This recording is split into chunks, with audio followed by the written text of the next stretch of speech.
Hey everybody, welcome to Girls Gone Hallmark, a bonus episode of Long Story Short, the podcast. I'm Megan. I'm Wendy. And today we are talking about As Luck Would Have It, the fourth movie in Hallmark's Spring Fling lineup. And I think you're in for some good news, friends. Before we get into that, let's talk about where else you can find us. Of course, this is a bonus episode, which means that our main episodes come out every Tuesday morning. This week we talked about tips and tricks to make life easier, perhaps even better. But you can always listen to those episodes on Tuesday, and then these come out every Thursday. You can join us over on Instagram, where we are Megan and Wendy LSS. You can also hop into our private Facebook group, which is Long Story Shorties.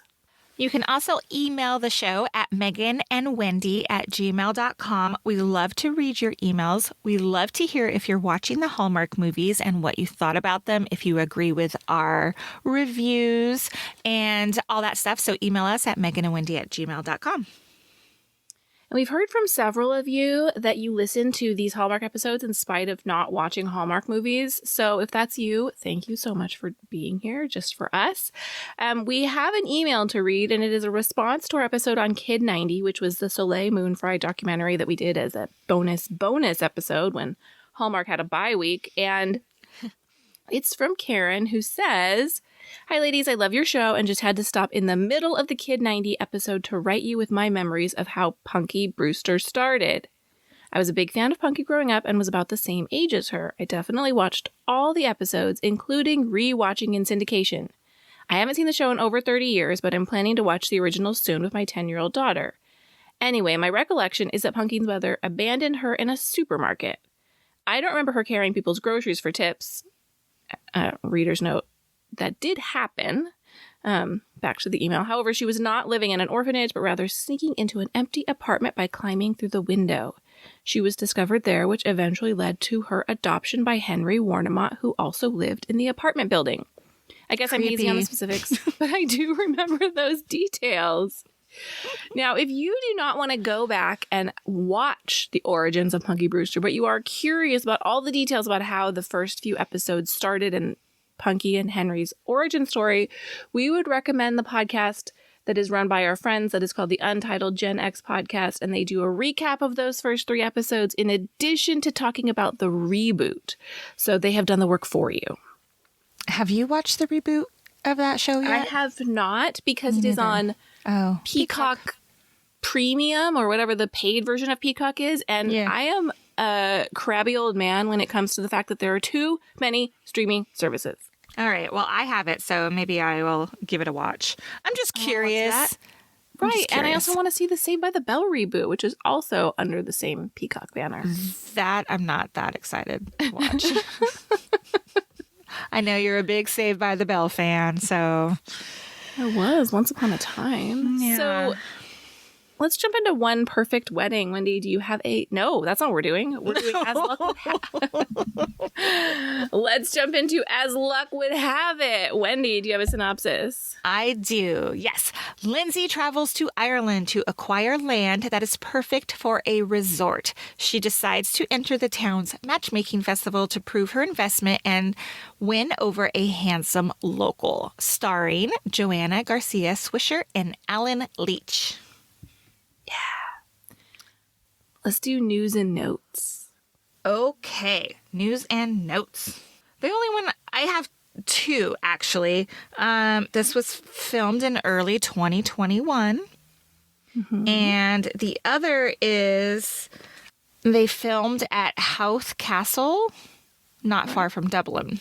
So I don't know anything about Ireland or Ireland's castle situation, nothing. So I'm curious to know if you know these places because, spoiler alert, Megan has been to Ireland. I have been to Ireland. I've been there twice. There are castles everywhere. I'm not familiar with this one.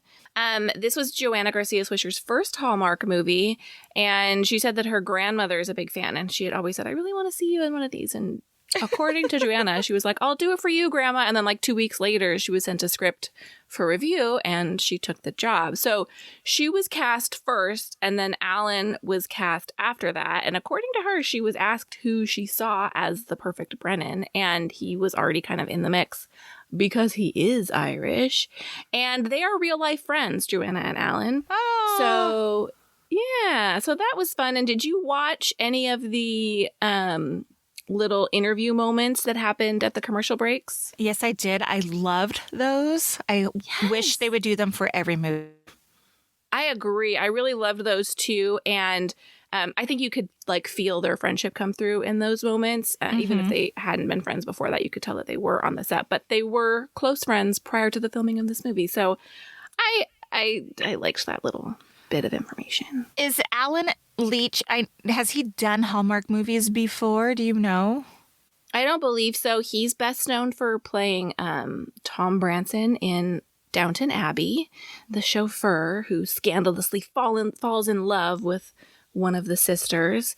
Oh, crap. He was in something else and it's escaping me. But no, he has not done Hallmark before and neither has JoAnna. Well, let me tell you something.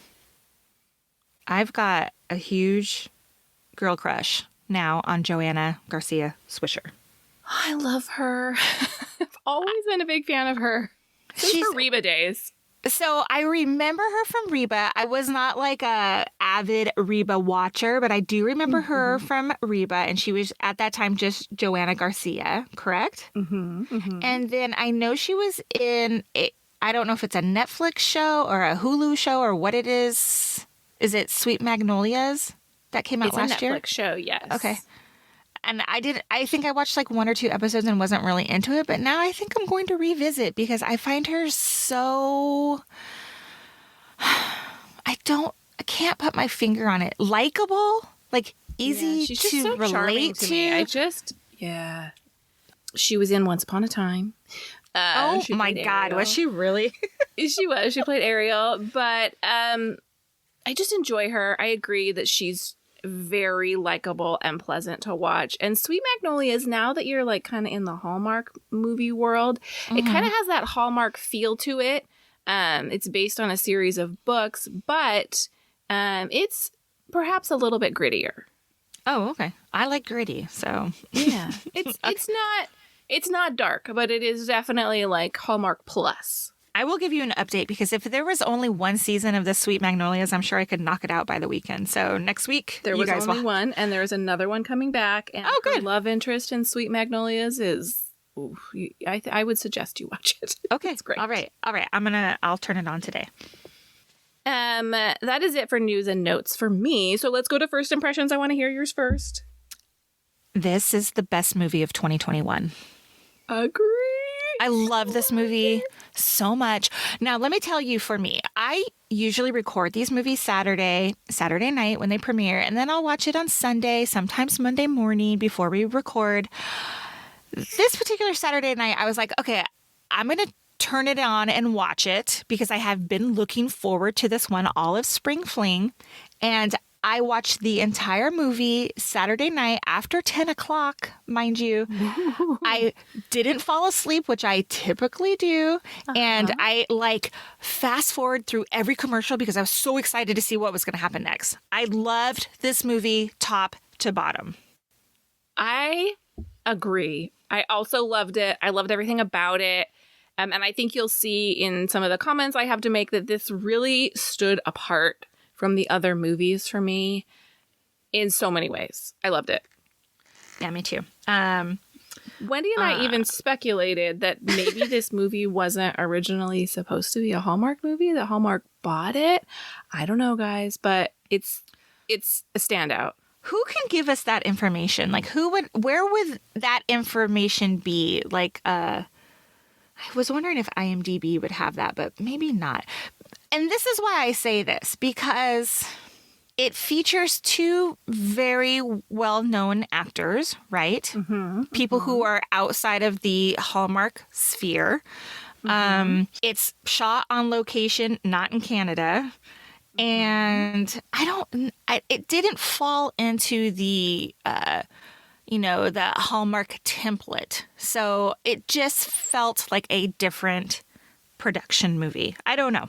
So you may recall during our interview with Julie Sherman Wolfe that she mentioned we were talking about her hockey movie, which the name escapes me right now. What was that called? Taking a Shot at Love. Yes, we were talking about Taking a Shot at Love with Julie Sherman Wolfe, and she talked about a different movie that she had also written that was premiered during Countdown to Christmas. And she mentioned that the cast in that movie was so good and they would never get them outside of COVID. And they were able to get these people because they weren't working as much.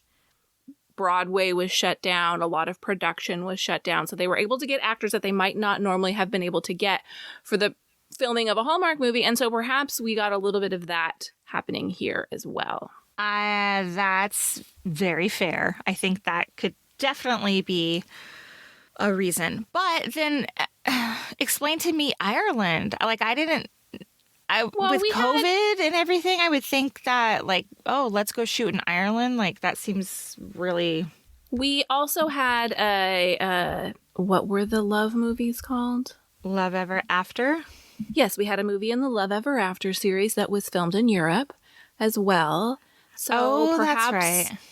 Ireland does have quarantine requirements, but my understanding, so they have come and gone, but my understanding is Ireland was one of the few places you could actually go, assuming you do quarantine. And my understanding also, and the reason I know this is because my parents are huge fans of Ireland, so they've kept close eyes on the Ireland travel requirements. Not that they were ready to travel at that point, but Ireland, in spite of having quarantine requirements, they weren't strongly enforcing them all the time because they rely so heavily on tourism. So, but I know that Ireland was one of the few places you could go with a quarantine. Some places you couldn't go at all, whether you were quarantined or not, but Ireland you could. So interesting.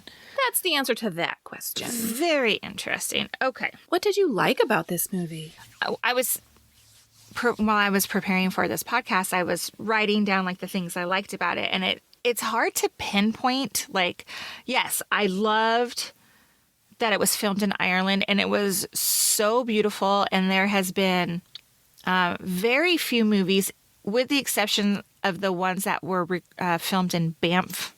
I have the hardest time saying that word.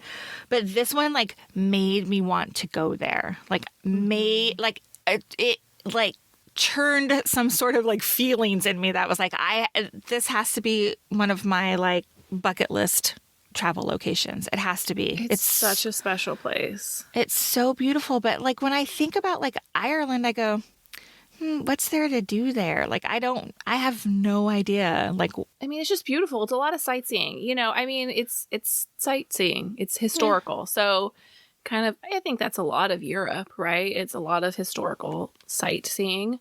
There's a lot to see in Dublin, but once you get out into the country, it's just like, look at how beautiful this is. And a lot of these places, you're kind of just going and enjoying like the little town and the people. And it's definitely not, I think there's definitely places like Dublin have nightlife, but it's not like going to New York. Although again, Dublin has shows and Dublin has sports. Yeah. Yeah, when we were there was a huge rugby. I need to ask my husband. We got there, and our driver from the airport to the hotel was talking about how the next night there was this huge, I think it was rugby, and it was New Zealand versus Dublin, and it was apparently a big rivalry. And we actually tried to get tickets because we were like, well, that sounds like fun. Like, if we're here, we might as well, and we couldn't. But but we did. There were definitely like big buses of people going over to the stadium. So places like Dublin, there's a lot going on. And then you get out into the countryside and it's like, let's just enjoy. My parents like a place called Sheen Falls, and they just like it because it's beautiful and quiet, and you can go for a walk, or you can go for a horseback ride, or you can... Oh, yeah. That sounds amazing. It sounds there's dreamy. That's what it sounds like. Yeah. It is dreamy. I have couple questions because, Megan, you've been there a couple times. Are the people friendly there? Oh my God. It's the nicest people in the world, honestly. And not every country in the world is big fans of Americans, right? That was my second question. Do they like Americans? They certainly act like they do. Okay. Now, tourism is their biggest industry, so they're big fans of tourists. But my feeling there is that they enjoy Americans. Obviously, Americans have kind of made a mess of ourselves lately, and they're real clear about how they feel about, our former president. But by and large, they enjoy us. They call themselves the 51st state. Oh, that's funny. That's really funny. Tell me some things you liked about this movie. Okay, well, the first thing I wrote was everything. Like you said, I just overall, yeah, it was a beautiful. I loved watching it. I loved the accents. I loved the Irish accent, but I loved Lindsay's green dress at the final party, not the final scene. Wasn't that so pretty? It was so pretty. And I think that's why you love it, because you're a redhead as well. And so you're like, I can see myself wearing that dress, right? Right. I did enjoy seeing Alan Leech. I'm a huge Downton Abbey fan, and I enjoyed his character in Downton. I have rewatched this series a couple of times. I've only seen the movie once, but it kind of made me want to go back and rewatch the movie again. It just kind of felt like coming home, like these old characters. And like you said, I feel like I could have watched this movie on mute and enjoyed it simply because the scenery was so beautiful. And that is what Ireland looks like. It's kind of like you don't believe it until you get there. Yeah. Gosh, it was so beautiful. I'm so excited. Okay. I have a note here, too, that I loved Lindsay's clothes. That's exactly what I would want to wear if I were to go to Ireland. She just always looked so cute. I loved it. She looked so pretty and romantic, and I don't know. Give it to me all. What I really liked in this movie, too, is I liked the different activities that were a part of the, matchmaking festival. Which is just, that sport that they were doing. It was I don't even know what that sport was called. Do you remember? It was like a cross between soccer and football and lacrosse. Yeah, wasn't that rugby they were playing? God, I don't know. I have no idea. Was it rugby? I might have to go back and watch. I don't know. I thought they were calling it something else, something. I don't know. I just thought that whole scene was so funny, and where she was trying to do it, and then she was frustrated. It made me feel like she's a great actress, because that could have gone so cheesy with the wrong actress. I don't know. Yeah, and they have the knitting scenes and the baking scenes. When he puts all that salt in her thing, and that was so cute. It was cute. The only thing I was wondering, though, those are supposed to be matchmaking, but she was there was no other dudes when she was knitting or when she was baking. Yeah, that is interesting. I don't have an explanation for that. I mean, I'm now nitpicking what I thought was a perfect movie. So, well, and also that suggests that women are all there to meet men, and maybe perhaps they're not. Maybe they're just a variety of activities. So they have sports where you're maybe going to have a co-ed audience, and then they have knitting where maybe women would meet other women. And well, see, that's what I think they could have changed. They could have totally taken out the matchmaking element of this movie, and it still would have stood. She could have just been doing activities that the town offered, because if they're going to put a resort there, right? You want to go someplace that offers authentic whatever sports and activities and experiences. So I think Hallmark loves a festival. I get it. I love it. I want to go to a Hallmark festival. But I think they could have taken the matchmaking part out of it. I hear you. It still would have worked, in my opinion. Did you like anything else about this movie? I did. I liked the pace. I thought it moved nicely. Like I told you, I was never bored once. I fast forward through all the commercials so I could see what would happen next. I really liked Brennan's whiskey venture. I thought that was a interesting side story. I liked, and realistic. realistic. And the other thing too that I thought was funny, because, you know, in all the Christmas movies, it's always hot cocoa or cider or whatever. Sometimes we get some wine. Here we were drinking some straight up whiskey, and I was like, all right. I don't know. I just liked it as like a story element. I thought it was like a fun, I don't know. I just thought it was a fun story. I liked that there was a 3-month break between when she leaves and when they kind of come back together, because I think that is realistic. Yep. You know, sometimes we see okay, I'm just going to forsake my job and I'm going to stay here for you. But the reality was she wasn't ready to make that choice, and she needed to go back to her job and figure out what was and wasn't working. And of course, we do get the miraculous, I find a job that's going to put me in Ireland. But Yeah. I did like that it was not an immediate jump to that solution. Well, see, so I like that too. I like that they slowly develop feelings for each other, and still at the very end, it was like, okay, yeah, we have a kiss, but it wasn't like set in stone of like, I'm going to live here with you, or we're going to get married, or whatever. It was like, okay, I'm into you, you're into me, let's figure this out, you know? Right. And on the flip side, it wasn't like he was this total jerk off at first and she hated him. You know, it was kind of like, oh, you know, I don't know. There was enough like friendly tension between the two of them that didn't feel like a typical Hallmark movie for me. Right. They were able to create conflict without one of them being mean or rude to the other. Right. They just kind of built their friendship over time. Exactly. Okay, so one last thing that I really liked about this movie, and this is what stands out for me, is that this movie, to me, as a viewer, was more than a like love story between these two. Mm-hmm. And it was more about she really cared for like the people and the town after being there, and you know, and thought about like the ramifications of like putting a resort in this kind of place and what it would do to the people, and then on the flip side of losing that resort because the town needed the money, like how that was going to affect these people. And I really enjoyed it. I just enjoyed it so much. Yeah, Brennan had growth in coming to, you know, decide to grow his business, and she kind of discovered what she wanted in a job. She wanted the ability to build these relationships as opposed to like going in, making the deal and moving on to the next thing. I feel like there was growth across the board for all of these people. Yeah. And the stories all made sense. I agree. I absolutely agree. So let's talk, roadblocks placed in the way of our movie couple. The first one I have is that Lindsay's boss suddenly starts looking at Dublin as a second option for this resort. I got so mad. I was like, no, you can't do that. I was like, what are you doing, dude? Yeah, like wouldn't you know that before? Like, wouldn't you have vetted out all these other places before you try to acquire this property?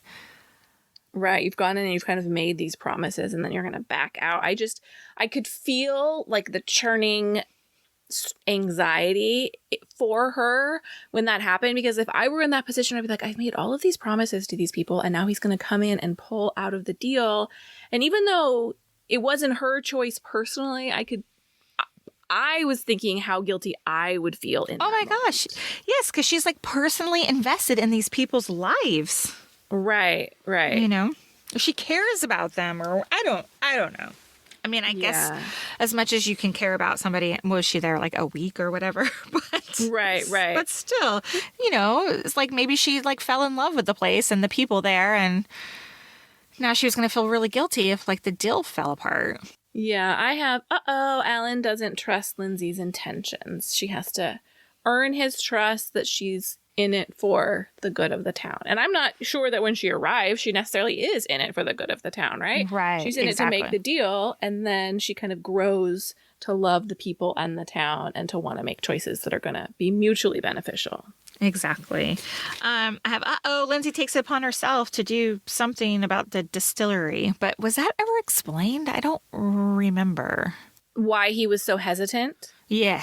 I never got, maybe I missed it, but I didn't, he just, other than like I don't know, maybe he didn't believe in it enough. I don't know what was holding him back. Yeah, because she was kind of like pushing him to do it. And then I just don't remember them having a talk about it, but it doesn't matter. But he was still like... He got upset with her when he found out, when she was like, there's this space, and he was like, you need to stay out of it. And I was like, but why? But why? But why? She's a businesswoman, and she sees the potential here, so... Right. But she kind of apologizes for it in the end, and I was like, well, maybe you don't apologize for that. I don't know. Yeah, no, I hear. What did you wish for? One very small thing. Okay. At times, I had a very hard time understanding what they were saying. So, I should have put on, the closed caption so I can read. But it was either like they spoke too fast and I couldn't understand, or the sound levels were a little bit weird, but not enough for me to be like... Well, and a couple times they do use Irish slang or Irish words. Right. What'd you wish for? All I wrote was more. I said I would watch a series starring these two. I think they could totally make a series, and I would watch it, and they could build out the relationships in the town, and those 3 women from Australia could have a recurring role, and I just think that I would watch more of this.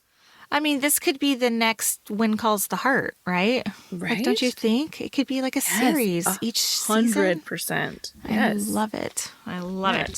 Just call it Collabby and then you're set. There you go. That's right. Okay, so I want to talk about, quickly, the castle situation.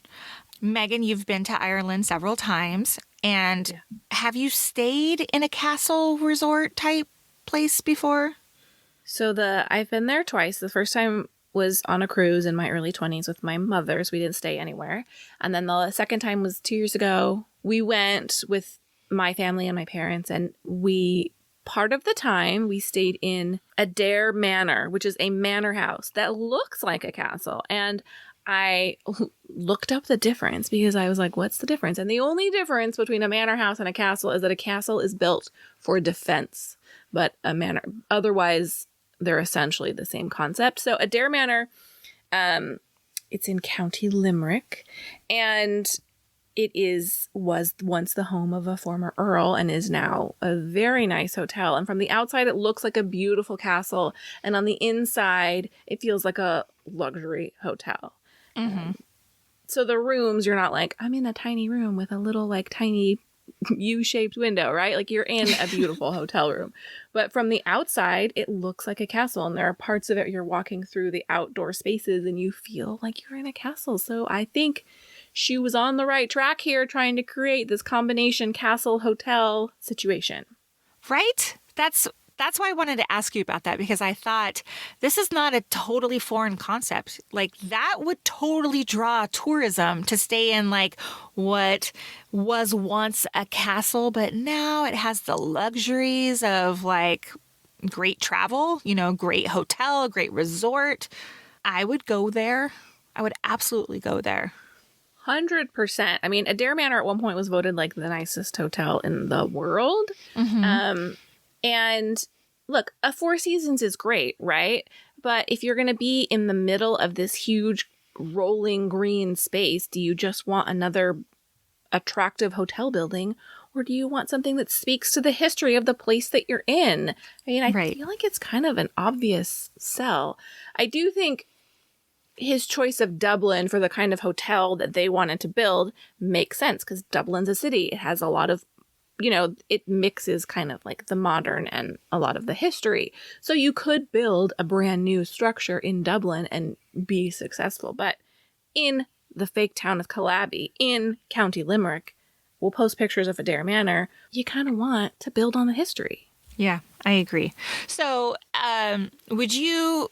Watching this movie, I'm going to go to IMDb real quick. One of the reviews said, this movie is not for an old building lover. So if you're like really into castles, are you going to be super devastated if like this hotel company knocked the castle down and built a resort there?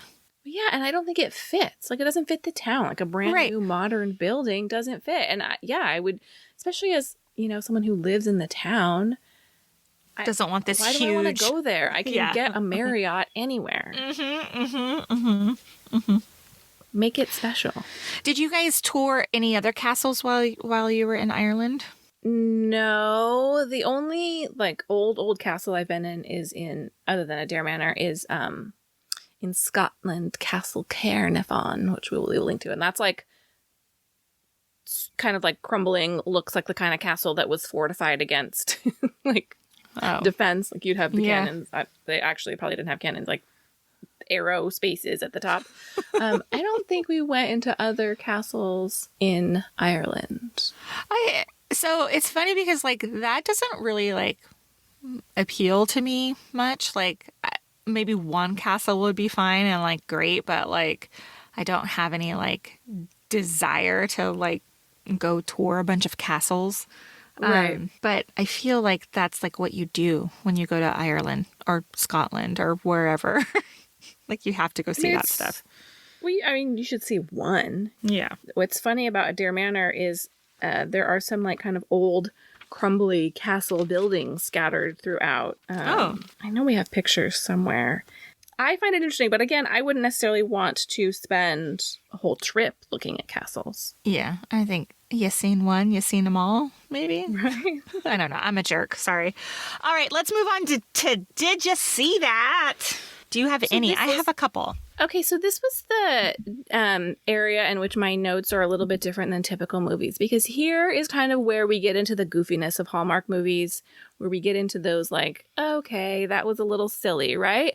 Mm-hmm. This movie didn't have those call outs that made it like, oh, this is kind of a silly movie moments.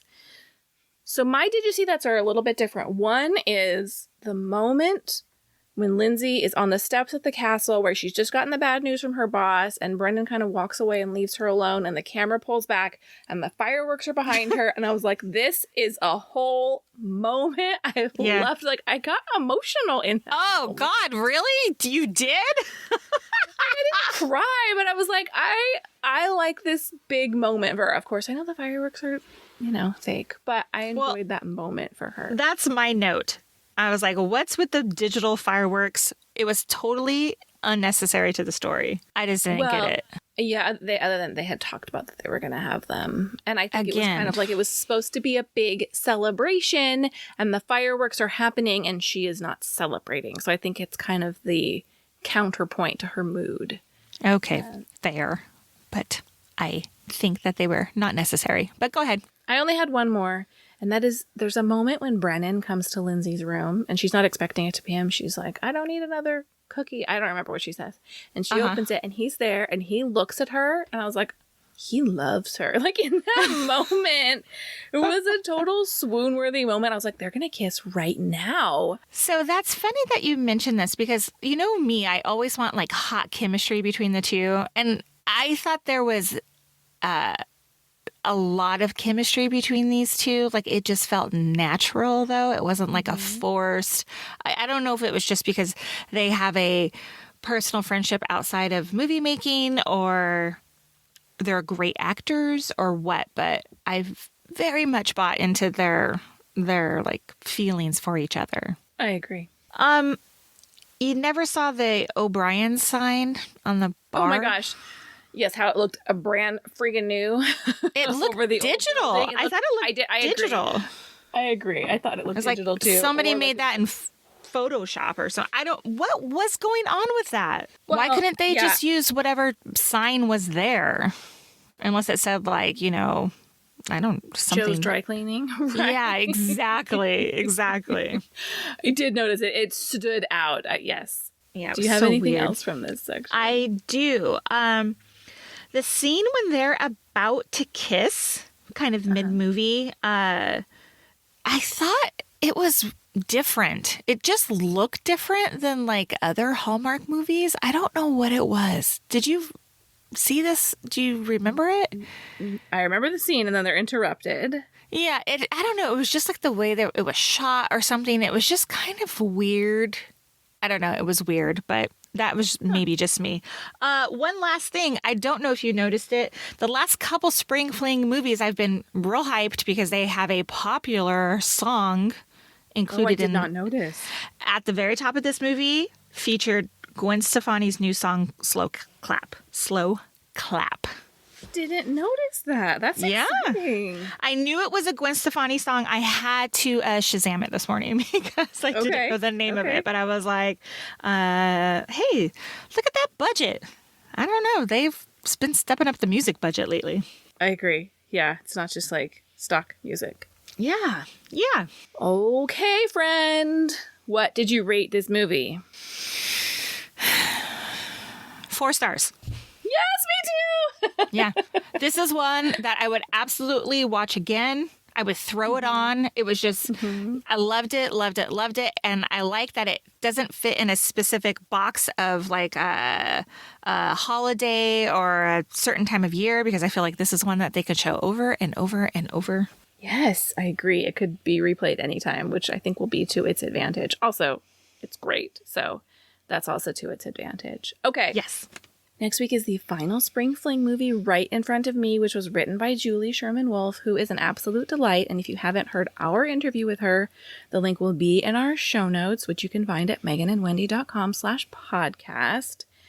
If you have a minute, we would love it if you would leave us a rating and a review. You can do that easily at meganandwendy.com/Apple Podcast, and they'll take you right to the place you need to be to leave your review. We love your reviews. They help us out a lot. Until next time, friends, we'll be back on Tuesday with a brand new episode. Have a great week. We'll see you then. Bye. Bye.